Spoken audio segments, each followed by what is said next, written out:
Star Trek, the original series, season 1, episode 7, or episode 2, depending on what order you go in, is over and has been since 1966. The title episode, Charlie X. But we're just getting started here on Live Long and Podcast for Ted Trek Mondays as we continue our journey to watch every original series episode, not in order, as the episode orders are in dispute as themselves.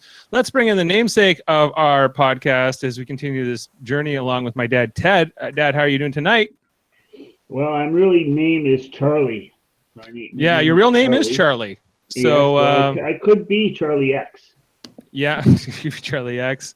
I'm actually Charlie the Third, Charles Mater the Third, but I could be X. Right. And his name was Charlie. He calls him Mr. Watson. Okay, we'll get into Evans. Evans, Mr. Evans, Charlie Evans. Yes, I don't. Evans. We're gonna have to. We got to get into the fun facts. I still understand the X part, but we're gonna get into it. Let's bring in next esteemed panelist Jody Simpson. How are you doing tonight, Jody? Hello. All right, I guess you. Yeah. Are you feeling like laughing and having a good time? It depends on what we're going to talk about. If we're going to talk about this episode, no laughing. probably not. There'll be no laughing in here. No fun, and you'll be sorry. You'll be sorry. And let's finally we have our panelist Adam Woodward. How are you doing tonight, Adam? I'm good. How are you guys? Very good. Coming to us from the fabled cottage countries. Halliburton, yes, Halliburton Highlands. The Kawarthas. That's correct. Yes. Whoops. So welcome, guys. As mentioned, this is our sixth. Well, I haven't actually mentioned that yet. It is our 67th episode that we're watching tonight. Although this is very early in the production order, and it was actually the second episode aired back in 1966 of Star Trek ever, even before their pilot. As well as but it was actually made 7th, so it was they were a little bit further into their order when they got into this. Jody, you mentioned that this was not your favorite episode, and Charlie X not your favorite character.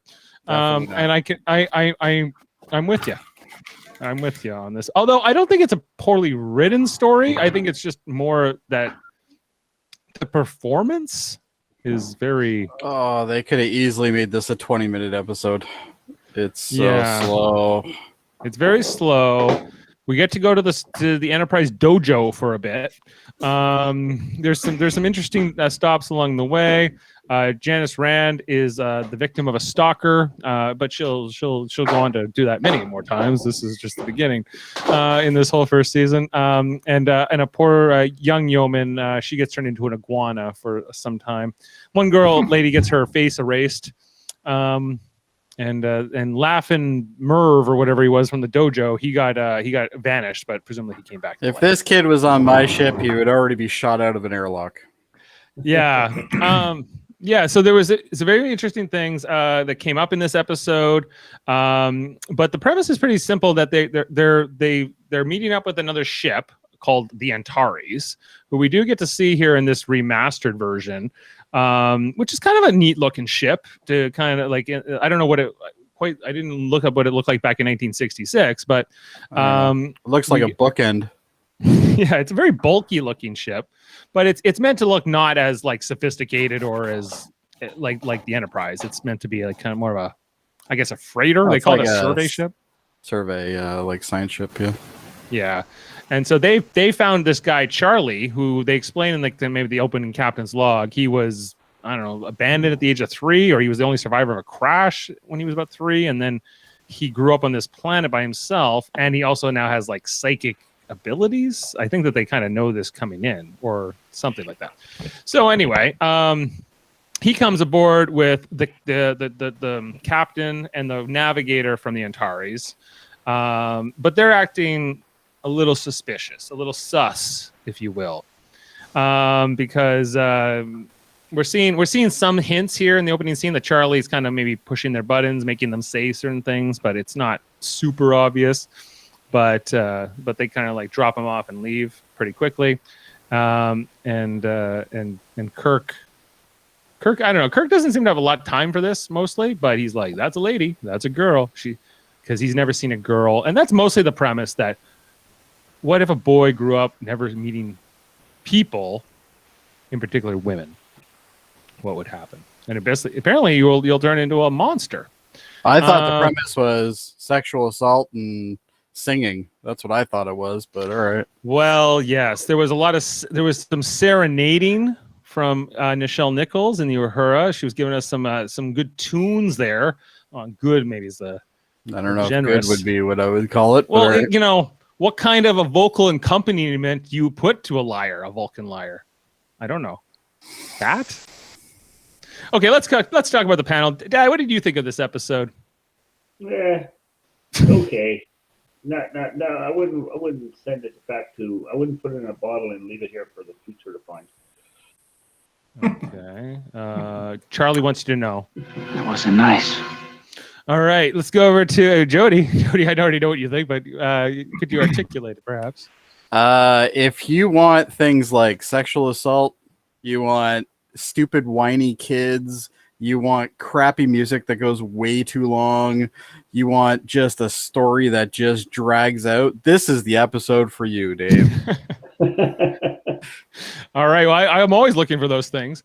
And then over to Adam. I the odd one out, I guess.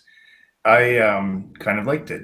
I thought that the guy who played Charlie X was, I don't know his name, but he was quite good. He was convincing. Oh, he's a good role, actor, yeah. For the role. And considering that, this was, I think, a story about a kid who'd never, or sorry, whatever. I never got whether he's human or not, but He is. He is, okay, if he's human. So he never got socialized.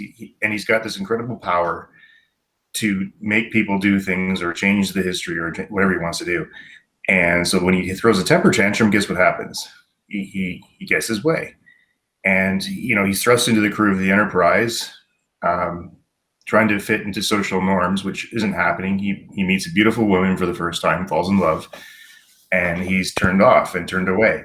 So he starts misbehaving, and that's what happened here. I thought that, and then as far as the we can talk more about it, but his confrontations with Kirk, he needed that role model. And Dorothy Fortuna or whatever, she wrote this episode. DC Fontana. She wrote the teleplay, but Gene Roddenberry wrote the story. Okay. And anyway, boy, does it show. She did a pretty good job, actually. I thought maybe the story was a Roddenberry, but no, I didn't mind it. Yeah, and I agree, Jody. If I hadn't taken a nap first, it probably would have been a lot more painful. But it was a little long in some scenes, particularly that rec room scene, which I actually, when I saw that coming on, I just cringed. I go, oh God. And even seeing Spock smirking the whole time was sort of disconcerting. I don't know about you guys, but I felt that was a little just off. Yeah, I mean, particularly when he was playing his liar, he was quite the smirk fest up there. But in comparison to some of the episodes we watched recently, this is I thought one of the better ones, and you'll see that in my score later. All right. Okay, let's talk through it. And so they picked up Mr. Evans. He goes, "Why has he called me that?" And he goes, and McCoy's like, "That's your name." I don't know. There's some weirdness to it. Like for a kid who grew up by himself, and he explains here that he taught himself on the computer, which also made me think about Star Trek Discovery and the Kelpian, whose name escapes me at this moment. But there was an episode in season 3 where he was born right at the burn, and then he was like raised basically by holograms and a computer. And so there was maybe some connection there, but yeah, I guess that's the premise of like, what would somebody grow up without any kind of like morals parents, or parents, I guess. Yeah. Like any kind of guidepost for that kind of thing. And we have, like we mentioned, like McCoy gives them a look over. They were doing that thing where you have to lay on your back and you put your feet up against the Stairmaster on the wall. That was just odd. Which is always like, why is this a big part of the medical exam that McCoy makes people go through? But apparently, if you can push that Stairmaster on the wall, you're fit for duty. Your thighs are strong. Your thighs are strong and you're ready. Yeah, it's one of McCoy's favorite tests. And then we begin all of the I guess the stalking, because Charlie comes across Janice Rand, and he immediately like has an infatuation, you could call it a crush, I guess. That would be a nice way to put it. And he also noticed a couple of other crewmen slapping each other on the butt. I didn't remember that part of the episode, but apparently that does happen. I missed that too. I don't know where he learned that behavior. That was interesting. It is mentioned here in the synopsis that he observed that behavior before he actually slaps her on the butt. But Janice Rand does not like it. But on the other hand, she's very nice to him, or she tries to temper it as much as she can, I guess. But she says, "Go talk to Kirk and McCoy. They'll explain why it's not right." Which he does later on in the episode. He does try to ask Kirk why that was. What does he say? He says, "It's not." No, he actually demonstrated it on Kirk. Yeah, he's like, "Well, I hit her, but he doesn't hit her quite as hard as he hit her." Yeah, I don't know what he was just like. Well, it's another thing. It's another thing. It's just another thing. Was sort of Kirk's response. Like when you're with there's no right way to hit a woman. And then I don't know. It was kind of a weirdly written scene and sort of thing. Felt very dated. And then she's like, I'll tell you what though, we'll meet up later on. So she wants to be nice to him but without being, I don't know, like falling for all of his stuff. And so we end up in that rec room, as we mentioned. And I didn't pull those sound clips. We didn't need to serenade the panel. Thank here. God. But it goes like, "Oh, the Starship Enterprise." Honestly, Dave, I rather listen to you do it. This style of singing that Uhura's doing, I don't know what it's from. Is it like an old timey singing, Dad? Is this like something like? I think it's some kind of Swahili singing that she kind of adapted. Yeah. From Africa. Okay. I think she was also trying to demonstrate that she can, the communications expert in her just can make songs up on the fly, like she does. And she's a lyricist. She's good with language. Yeah. And a bit of that friendship between Uhura and Rand is shown in this scene. They don't do it. I get because Rand's only around for the first season. I don't think of her a lot, but she seems to have a connection here. And so and Uhura's song was all about how Spock looked like the devil. He's got devil eyes and devil ears, and it was kind of the main thing. And then she wrote a song about Charlie. Well, he didn't like that too much. No. And so what does he do? Oh, he takes away her voice. I thought he was like choking her for a bit, but nobody really noticed. I think Jody did the same thing. He took away her voice by turning the sound down. Right. You know what? I have nothing against Nichelle Nichols singing, but it's just so long, and it's like it just doesn't need to be that long to be there. Like that's the biggest part of the whole thing.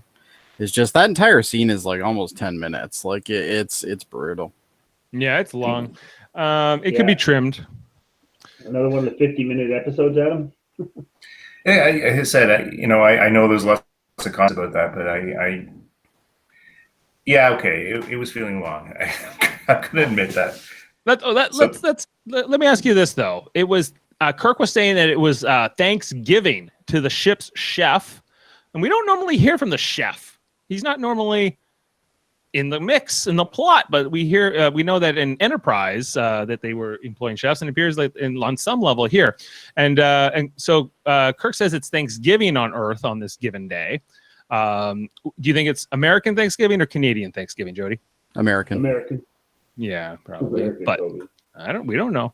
Who do you think that voice of the chef was, Dave? I don't know. Do you know? Probably James Doohan. He was the chef? Was it Gene Roddenberry? His voice. Huh. An uncredited audio cameo. There you go. He's not normally in it. No, but the only time he's ever been in an episode. Hey, fun fact. Fun facts with Ted. That's a fun fact. There you go. But they don't serve turkey on Thanksgiving on the Enterprise, do they? No. They serve synthetic meatloaf. But if you got to have synthetic meatloaf, it better look like turkey.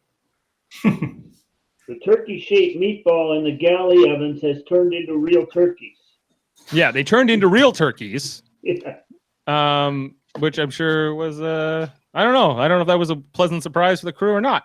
But so anyway, while this is all happening, and while this is also where Kirk explains don't hit people in the butt or whatever, not very well.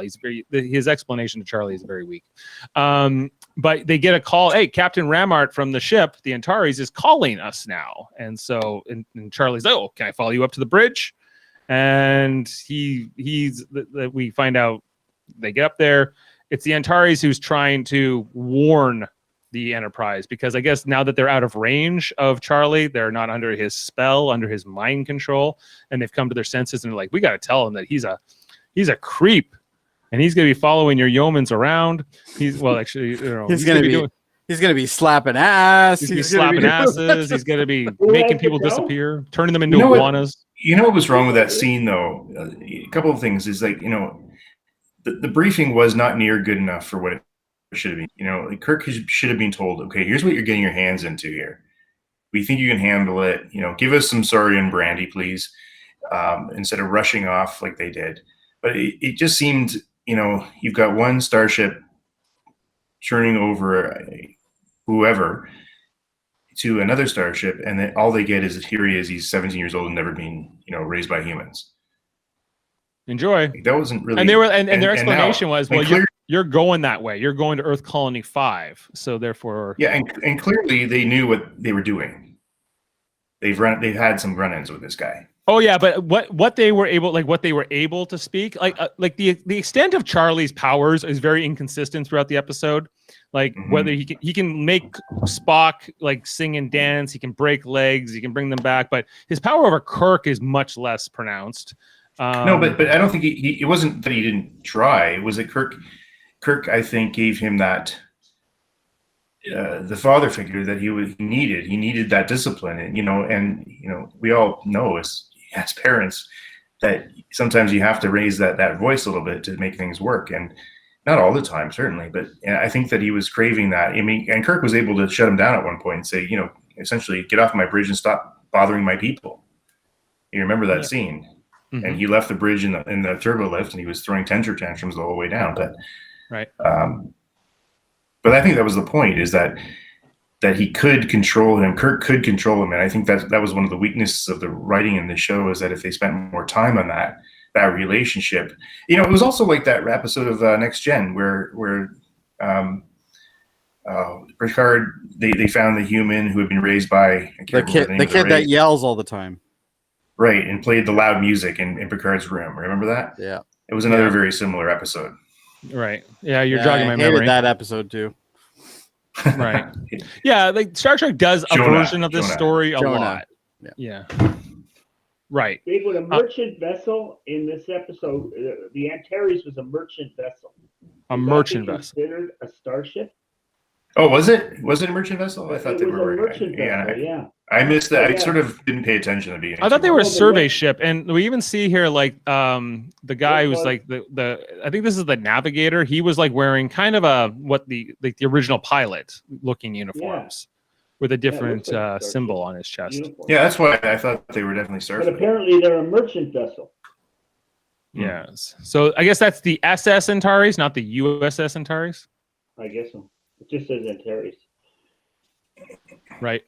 What did you guys think of the chess game between Kirk and Spock in Act 2, where Spock was beating him, putting him in checkmate, and all of a sudden Kirk won the game out of nowhere? Yeah, no way in hell that would ever happen. That's probably one of the most unrealistic parts of this entire episode. Like, that surprised me, because they're kind of saying that Kirk is the better strategician, even than when he's distracted, because he's plagued by this, like what happened to the Antares, but he's not like Spock's kind of suggesting to him that maybe Charlie blew up the Antares. He kind of knew what happened before we did, right? And he goes, well, I think that's a stretch.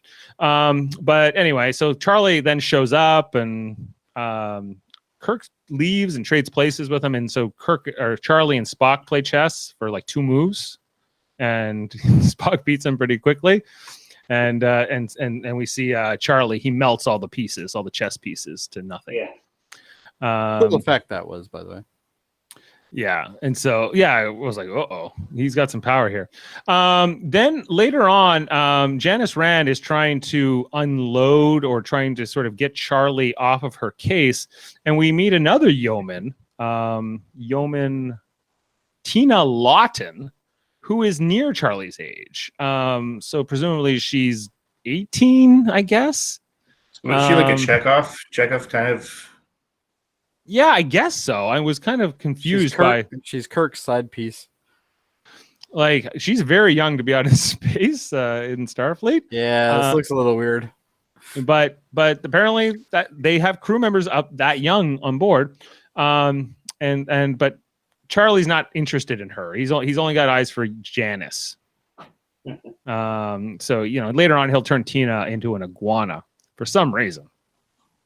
Something to do. He was mad at being kicked off the bridge. Back? Yeah, he was. Ever get brought back, Dave?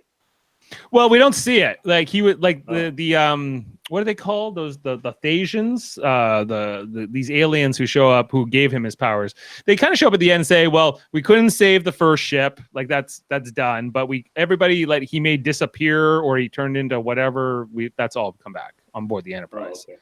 So presumably she was turned back into a real lady and didn't have to live out her days as an iguana."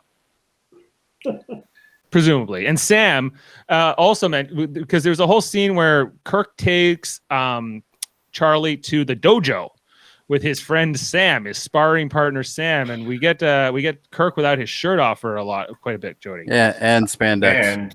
And spandex. Let's get the Incredibles pants.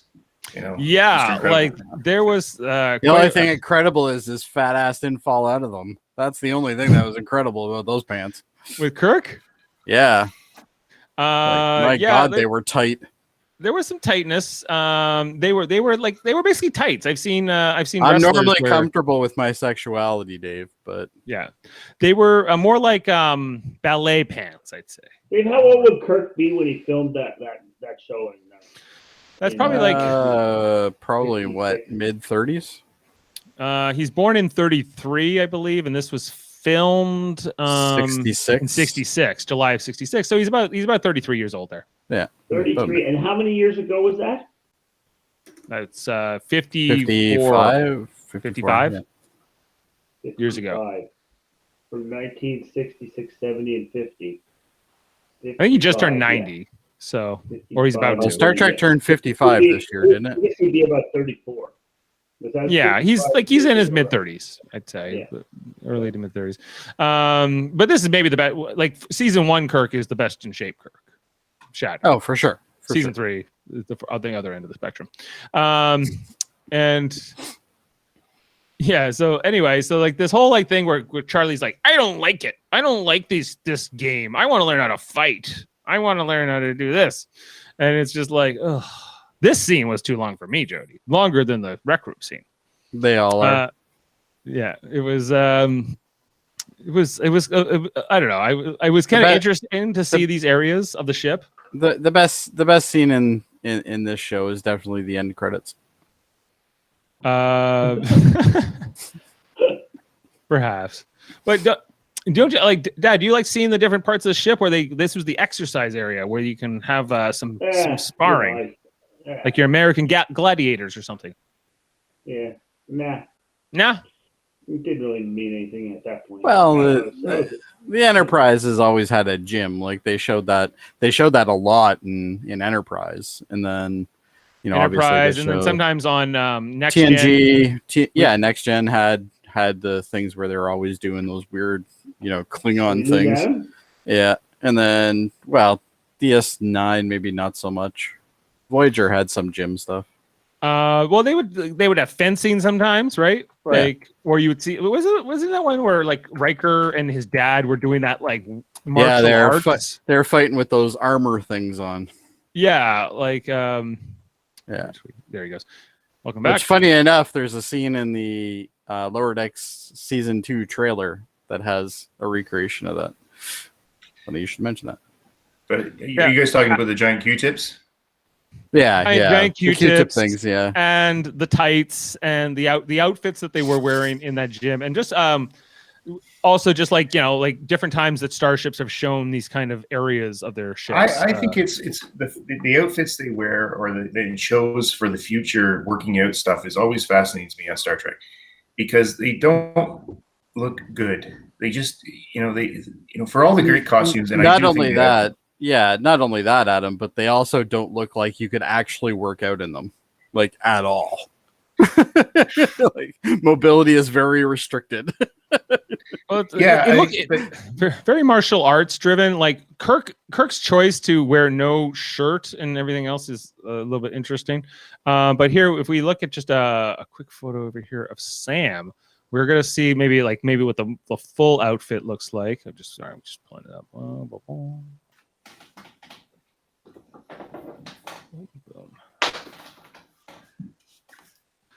So this was Mr. Sam who was all chuckles. Chuckles.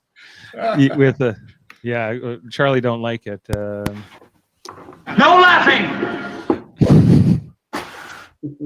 So yeah, it's the pants, but then you have like sort of this kimono looking martial arts thing that kind of goes up over top, and then a belt, I suppose, to go with it. Yeah, he looks good. I mean, that's more believable.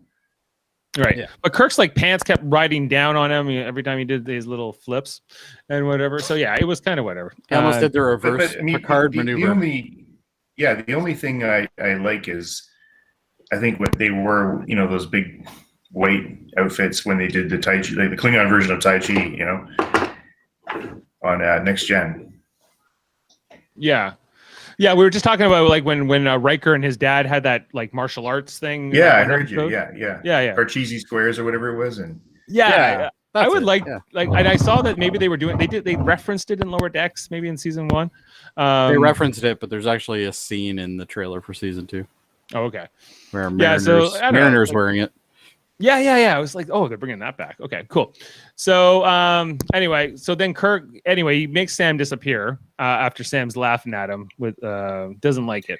And then okay, now here's the problem with this episode, in my opinion. So Kirk, nothing. Like, a guy is gone. No, like, can you look? He knew that guy. He knew his name. Yeah. Exactly, but there was like no reaction, no calling the bridge. Can you find him on the ship? Is he somewhere here? Where is he? Nope, nothing. Didn't even say he's gone. He didn't even say nothing. He's like, where'd he go? Somewhere. Yeah, no and he calls the security guards, and then there's the whole interaction with the security guards where he's like, well, I don't want them to hurt me. He's like, they're not going to hurt you. Well, they better not hurt me. And this kind of goes back and forth a lot. It's a bit tiresome. And then he's like, go with them. And there's kind of a tussle, I guess. He pushes them back with his telekinetic powers. And then the security guard grabs out the phaser, and he goes to shoot Charlie or to stun him. But he makes the phaser disappear. And then Uhura informs us that was the most disappointing part of the whole show. He made all of them disappear. He didn't shoot him. He should have shoot him. So all the phasers were gone, but presumably they all came back with Sam later on. You got no tolerance, Jody. Just get rid of him. I hate this bloody episode. Well, let's go through it, Jody. We gotta talk it out, And then so there's the whole thing with security guard. He eventually goes with them. And then there's kind of like a meeting with Spock and McCoy in the briefing room. They're like, what the hell are we gonna do now? And they kind of, could he be a Thasian? But McCoy says, no, I think he's still a human. And they kind of come with this plan. They're like our best bet is you, Kirk. Like, he's the only person he kind of will respect, but that's only going to last for so long. If any of us get involved, we're going to end up like Sam, or we're going to end up like Yeoman Lawton. We're going to end up like an iguana if we're not lucky. So, and they talk about the Thasians and what they can and can't do. So after so Charlie shows up in the briefing room right at the end of this meeting, and he goes, did you destroy the Antares? And he kind of, yeah, I did. He did something with their warp baffle plate, and he blew them up. So he's a murderer. And then, whether he's responsible for his actions, whether his disregard for life is redeemable, is kind of discussed. But they're saying, no, he's bad, very bad. He's literally cast it off at the end. So I don't think it really I don't think it went down well. Yeah, and sort of his reign of terror really kicks off at this time in the episode, where he's making Uhura's console blow up, and he's making Spock do limericks and dance around the room. And You must have liked that part, Jody. It was okay. Yeah, maybe. Yeah. So it's not going so well, but it's like this you have this very powerful being on your hands, and the wrong word or the wrong thing is going to set him off and maybe get you all killed or kill a significant part of your crew. But the thing we also have to mention here is that we're like 40 minutes into the bloody episode at this point. Mm-hmm. Like it's this part should have happened 20 minutes ago, and then we would have had a lot more entertainment, I think. We had to fit in the songs. We had to fit in that's part of the problem of this episode. Okay, and then Charlie was going to visit Yeoman Rand, who he just won't take no for an answer, while she's brushing her hair in the in her quarters, and she's like, "Get the hell out of here!" He's like, "You'll never lock the door." He's got a pink rose and whatever. He's a creep. He's a creep. This guy. And when in the commercial break, what would have been the commercial break, you can see, well, get out. And he said, "I'm not getting out." And he takes a step forward, and you go, "Oh my God, please don't let what I think is going to happen." But thank goodness it didn't. But it's just, that's again something in the episode that bugged me was just. But I guess it's the times and understands. Yeah, the but half-hearted they should have buzzed by that planet where Miri is and dropped him off. That's what they should have did. And then we got what I do take from some of this is that, like, I don't know, it's the time and whatever, but it's also like kind of Gene Roddenberry's philosophy on courting women, which is just bug the shit out of them until they give in. Slap their ass until they marry you. A little bit, yeah. Like that's Roddenberry. I don't know. My understanding of his reputation was he's a ladies' man and he loved to chase skirts. He was a creeper. Yeah, and so I think that there's a bit of that in this writing, but however, it's tempered by DC Fontana's teleplay to a degree. Who's given a good, like, I don't think that Gene would have written Janice Rand like that. This is the first DC Fontana episode written. Yeah, well, it's extremely early, right? This is the second episode to air, 7th overall, maybe the first one she worked on. Yeah. And she does some clever things where she turns on the intercom like behind her back so that Spock and Kirk can hear, and then they kind of rush down to help out, but that doesn't go well. That ends up in a confrontation. But they're able to, sort of get him away from her as a result of it. Does he break their legs? Is that what he does? And then he reconstitutes their legs? It seems like that, yeah. But I don't think they really ever explain it. It's just kind of happens. Well, Spock says his legs are broken, and yeah, he says something like that. At this point, I was nodding off, so I don't remember the whole thing. But but yeah, no, there was something like that, like breaking of a limb of some sort. Right, and he also by the end of this confrontation, Janice Rand has also disappeared. She's along with Sam in the abyss, in the what do you call that? The nowhere. yeah, exactly. The nowhere. And Charlie even threatens Spock. He's like, I don't like Spock. He's like, well, you need me to run the ship, and I need him. So he's like, I guess. They also try to trap Charlie in a force field for a bit right after this. This just makes it matter. That was an interesting scene, though. Will this hold him? And no, clearly not. Yeah. You'll be sorry. You wait, you'll see. You'll be sorry you did that. You'll be sorry. You'll be sorry. Do you think that was taken from a conversation later on with Gene Roddenberry and the Yeoman? I don't know. It was I felt like the scene from Janice Rand's quarters to this is like, I feel like there's something in between missing. Oh, there probably was something they had to pull out. They had to pull it out for the music, because they just got spanked by Charlie X, and then they go again, and he does it again, and I'm like, you guys are not having no luck. And then it gets even worse after this. As Charlie's going around the ship, we mentioned he turned the young yeoman into an iguana.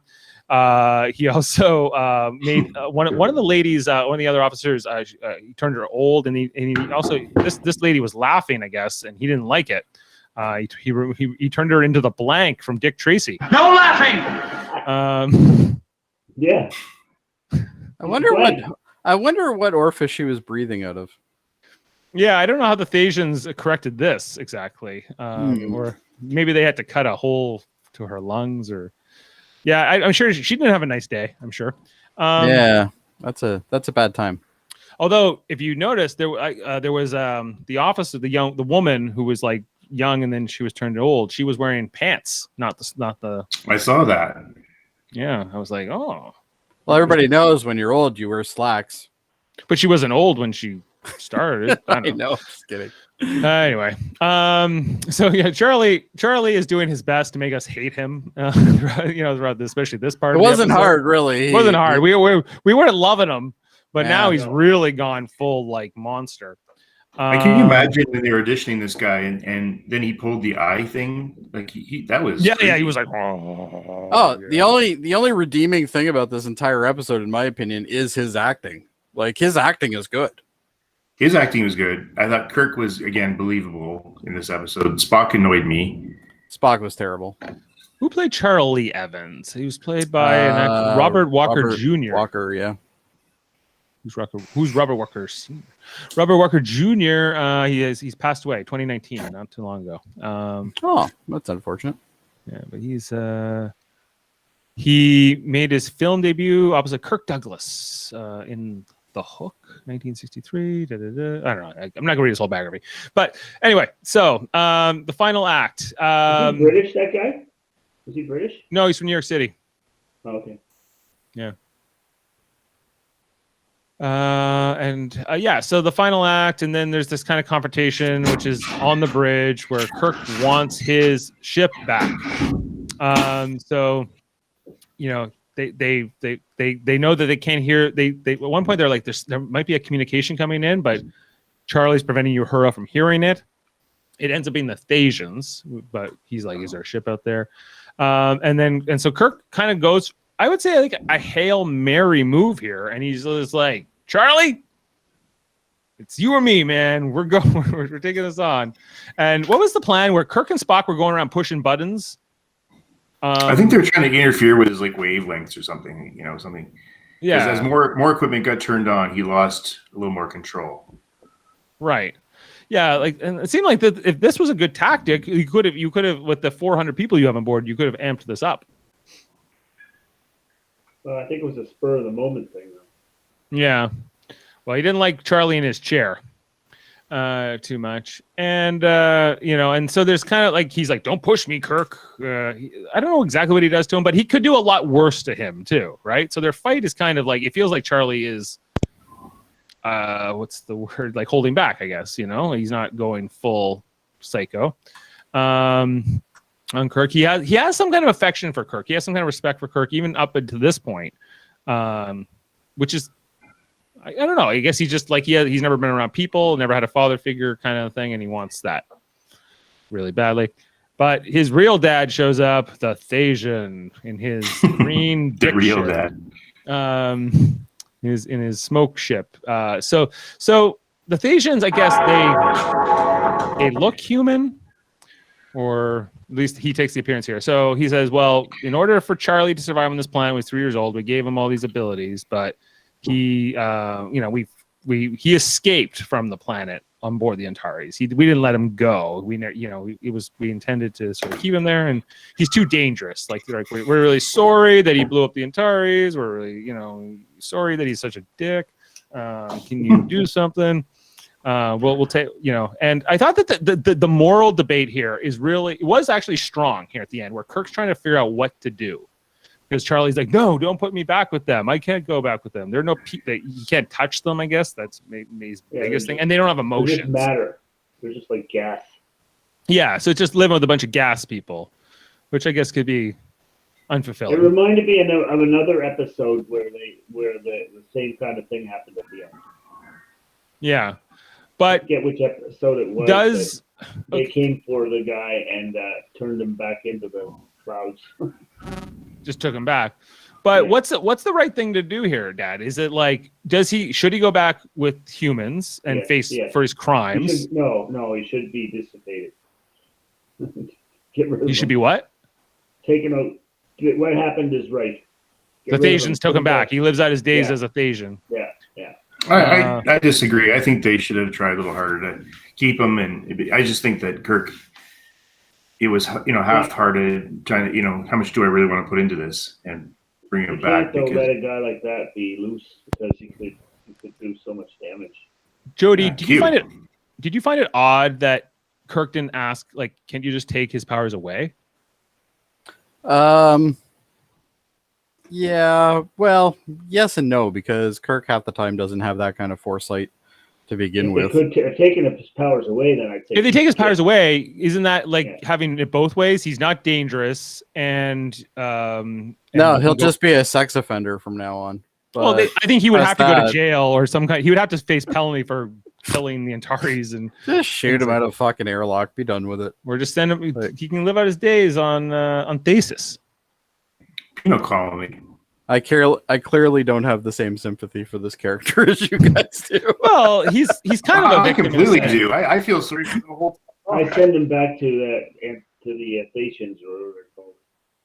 Yeah, I'm with Ted on this one. He needs to go back. Especially when he described him as like non-caring, non-feeling, nothing. Like I feel I feel like the guy he never had a chance, and now he's screwed. Well, actually, do you know what show is exactly like this? Is the one we'll probably do very soon, which is that the Squire of Gothos. Yeah, that's what happens to him at the Has end. a similar ending where like these more powerful parent figures show up to kind of Parents show up and they say, "But I like it here," and that's the same. Right. That one malevolent being could just be a bratty child, really, in space, in the world of space. Okay, and then that's the end of the episode, and it's very solemn to end the episode. Again, one of those episodes we don't see too often where it just ended, no jokes, no smirks, Yeah.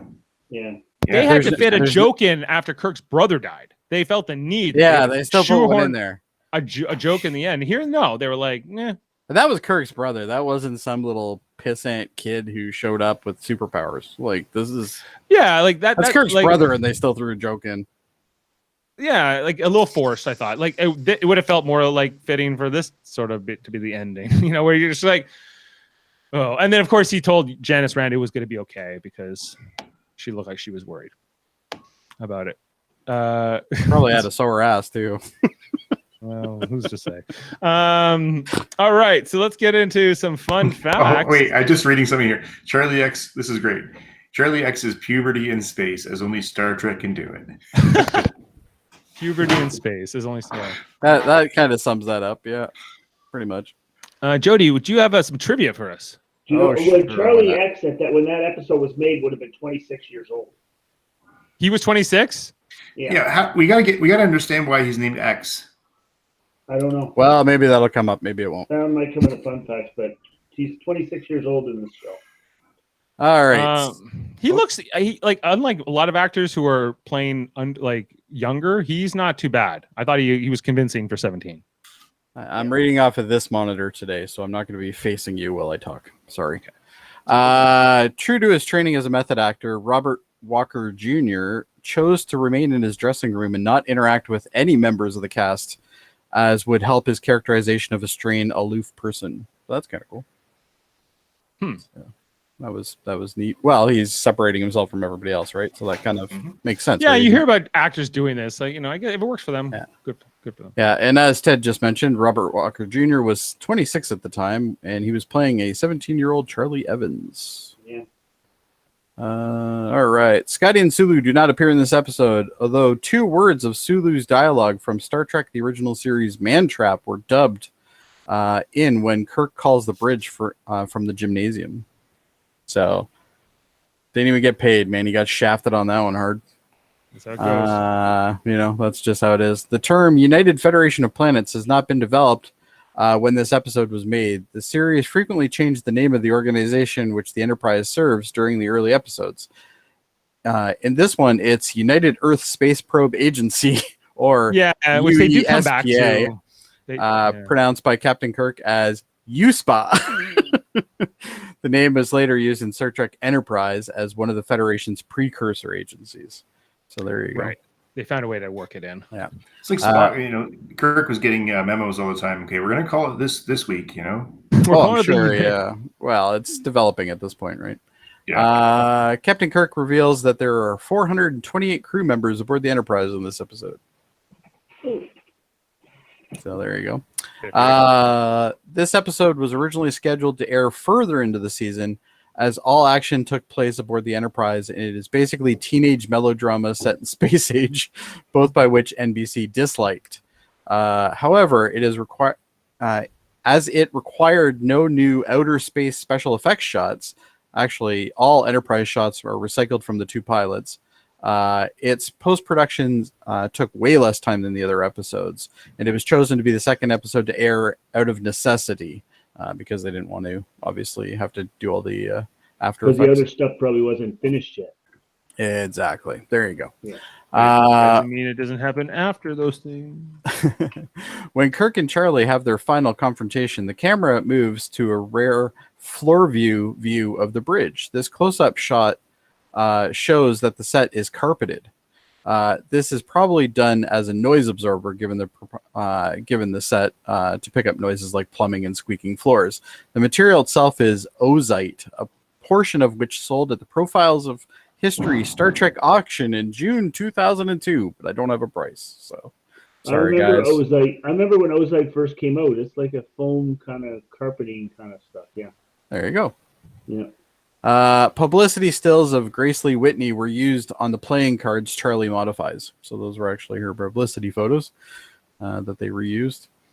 The portion of this episode takes place on a date which is revealed to be Earth date of Thanksgiving, as Dave mentioned earlier.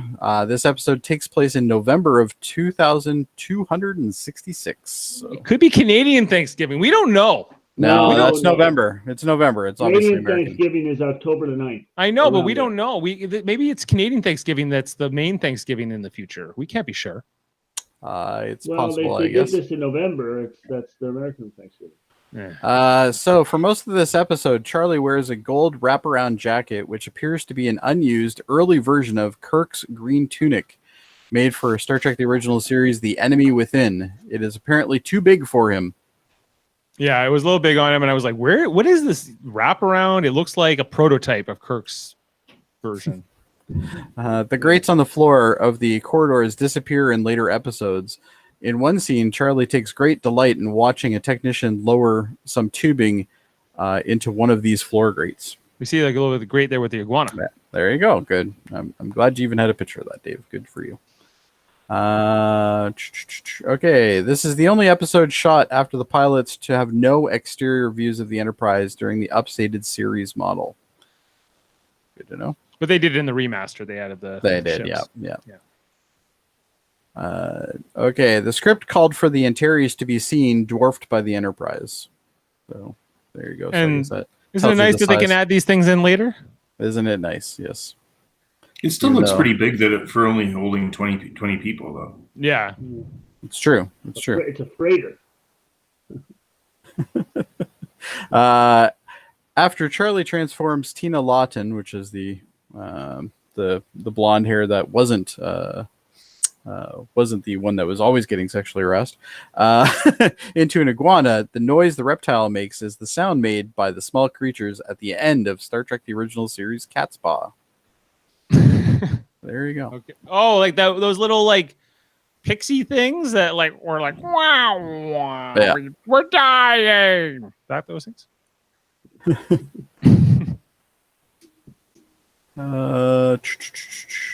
According to Kirk's line, on Earth today, it's Thanksgiving. The beginning of this episode takes place on November 22nd, 2266. It is definitely American Thanksgiving. We could be Canadian. It can't be. Couldn't. Impossible. Impossible. Absolutely impossible. Yes, I'm with your dad on this one. It's the fourth Thursday of... But they don't say it's the fourth Thursday. They just say it's Thanksgiving. I know, but U.S. Thanksgiving is always in November. But we don't know it's U.S. Thanksgiving. Oh my God, it doesn't matter. Yes, we do, Dave. Doesn't matter. How? First of all, do you think Star Trek? Because would their Thanksgiving recognize- is in Think November. about it for a minute. Hold on. But Kirk Think about Shatner's Star Trek. Canadian. Think about So? this. It doesn't matter.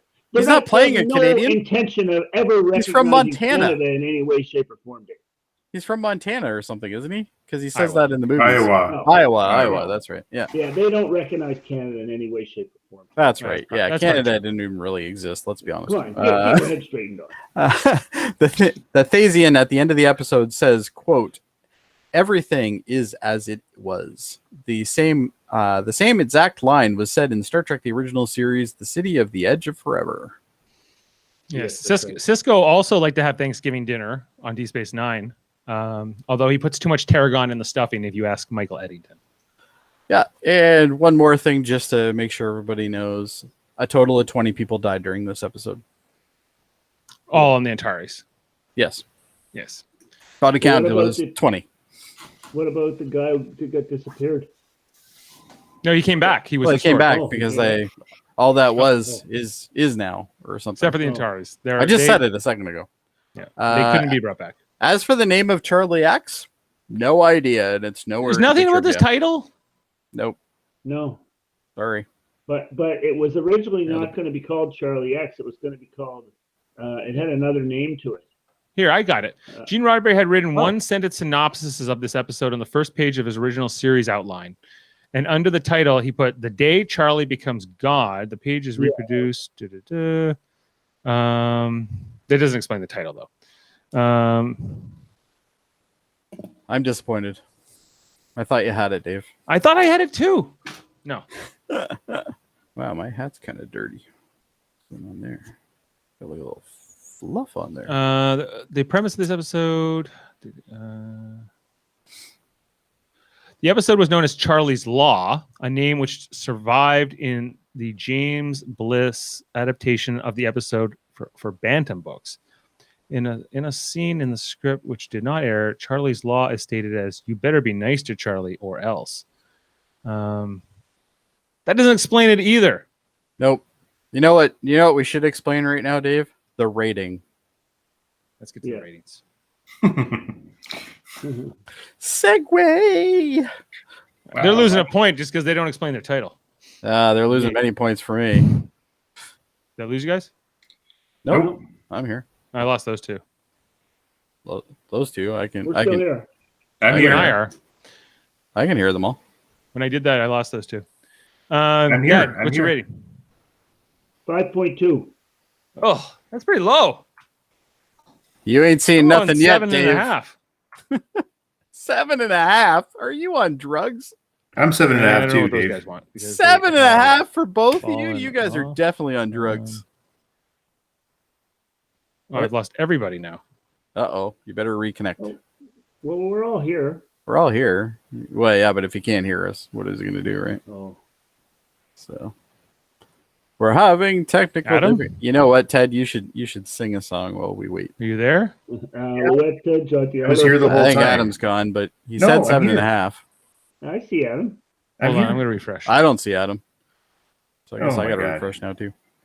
We have technical difficulties. Maybe it's Yeah. the Stacey. You hear me? Maybe Yeah. it's Charlie. We Uh-oh. hear you. I'm back. Charlie's You're back. We never left. We lost Jody. Now Jody's gone. No, Jody's gone. Adam, you better tell me your rating before it's too late. 7.5. 7.5. Okay. Whew. That's the same as me. All Yes. right. Yeah, I can hear you again. It's just it's bouncing me out. It's bouncing you out. It's, All right.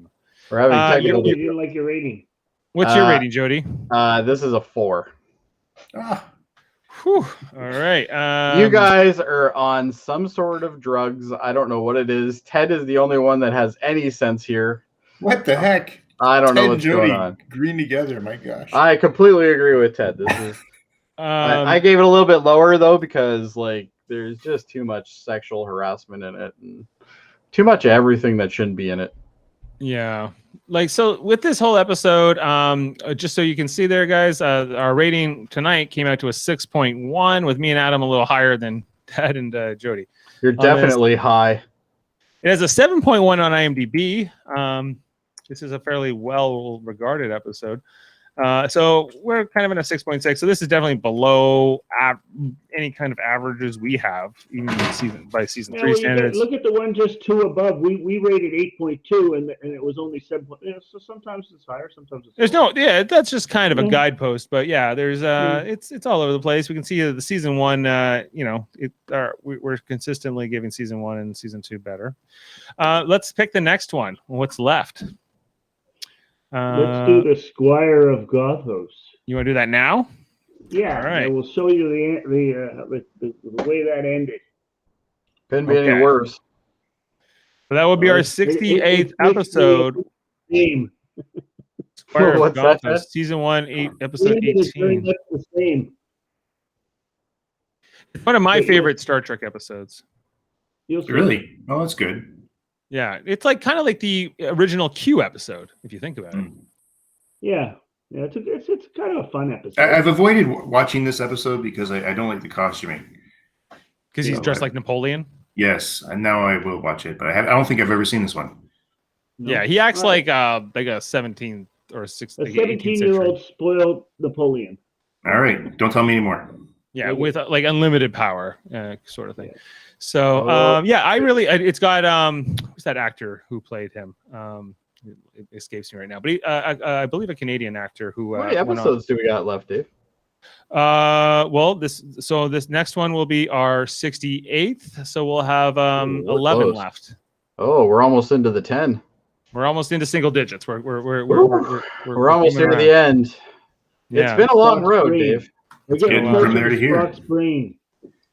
Spock's brain. Yeah. Well, we're not leaving that one to the end. I think that's our second last episode. Isn't it? Maybe we should spend some time next week ranking these things and getting a plan together, so we don't paint ourselves into a corner with Spock's brain. Yeah, we don't want to end with a bad one. We don't want to end with a bad one. We don't end with a bad one. Maybe get the IMDb ratings for the rest of them. And I can look at that too. But find out whatever's left, the highest one. Most of the really good ones we've done. Do the IMDb, Dave, and just tell us. Okay, we'll do the worst all the way to the best. Okay. Well, I'll figure that off the air. But like absolutely. We're just say, okay, our next episode for the following week is, and then have that sort of predetermined. No more picking. No more picks. Picking. Yeah. Because we'll be on our top 10 then at this point. We're coming up to a full year. Our first podcast was July 7th, 2020 for this original series. So what is it now? July 26th. Oh, we've already passed it. So we're already past the 1 year. But that would make sense because we've done one a week, right? So we're 3 weeks past. Yeah, actually, we're kind of off on the numbers there somehow. I don't know. I think we took a couple weeks off here and there too, right? Yeah, but some of them also we did were double episodes, I think, right? Good point. Yeah. So it's been going strong. So check us out next week. We're going to be talking about the Squire of Gothos. We hope you enjoyed this podcast on Charlie X. Also, check us out here on Live Long on Podcast on Tuesdays. We talk about Star Trek Deep Space Nine. Tomorrow night, we're doing the finale of season 3, which is called The Adversary.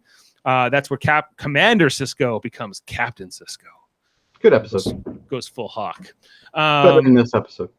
Yeah. And then we also do Star Trek Radio Theater on the weekends. And sometimes we've been on hiatus for a while, but we are coming back for a show this Saturday night. We're going to be doing Star Trek The Next Generation's Cause and Effect, where we'll be doing the script read. I love that episode. Yeah, this is a time loop episode. That's one of my favorite episodes. Yeah, this is a really fun one, a bottle episode, if you will. It's actually the only good episode in season 2. It's season 5. Season 5. Yes, that's right. Yeah. Never mind. I was thinking of the other one. Ro Laren's there. We got a bunch of exciting characters, but also also Kelsey Grammer shows up at the end from Cheers and Frasier. Realizes he's in the wrong time. Will Mott be stoned? Mott will be stoned. He'll be stoned Picard. Okay. Yeah, probably. Absolutely. And then coming up in August, we're going to be covering other live Star Trek shows like Star Trek Lower Decks, eventually Star Trek Picard, eventually Star Trek Strange New Worlds, and Star Trek Prodigy, and all the kinds of things, all the new Star Trek content that's coming our way in 2021 and 2022. We will be covering here on Live Long and Podcast, so make sure to check out that. Discovery coming up. The final season of Discovery. I'm calling it now. We're going to have all kinds of stuff. So if it's Star Trek, we're gonna be talking about it. And then also check out our other channel called Super Mater Brothers Podcasting, where we right now are covering Big Brother USA season 23.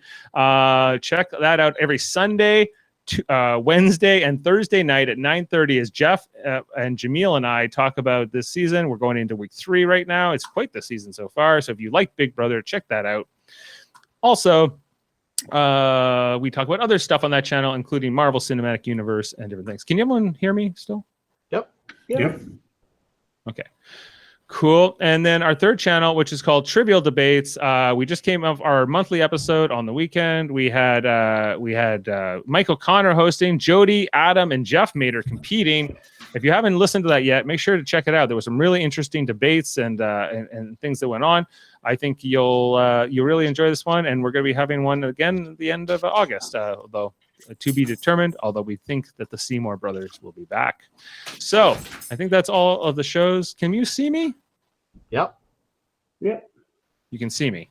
I can Okay. see and hear you. I can't see myself. That's why. Jody, are you there? I am. I'm still here. Oh, Me too. Do I need to reset? Jody, could you see me Yep. the whole time? Yep. All right. So I couldn't see you. You were went away from it. We got to get those Be Live people on the phone here. What's going on with these things? 1 star.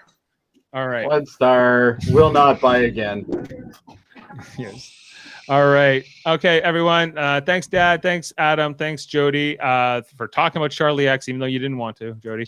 No, And thanks for this next installment of Ted Trucks. We'll be back next